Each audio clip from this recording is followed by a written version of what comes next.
The year is 2913.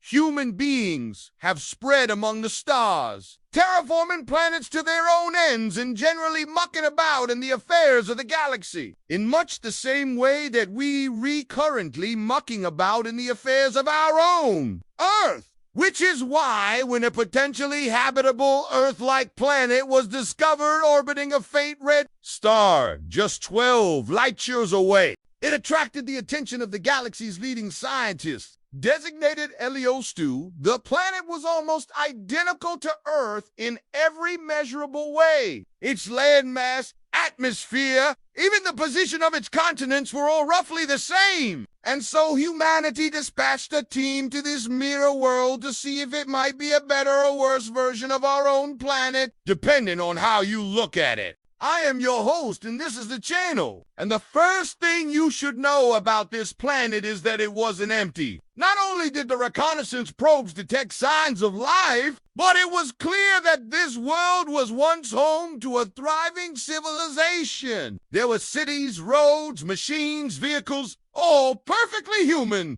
But where were the people? A quick scan of the planet's surface revealed no living humans, but it did reveal plenty of dead ones. The graves were everywhere, in every direction, stretching as far as the eye could see. Dr. Sarah Quinn was the lead investigator on what became known as the Silent World Expedition. Her job was to figure out what happened here, why this mirror Earth had advanced and then regressed so catastrophically. According to the data they gathered, this civilization had been wiped out about 4,500 years ago, which put them roughly in the same position as our own Mesopotamian cultures. So Dr. Quinn and her team landed in what looked like a cross between London and Los Angeles. A vast, sprawling metropolis divided by towering arcologies and choked with the ruins of smaller buildings.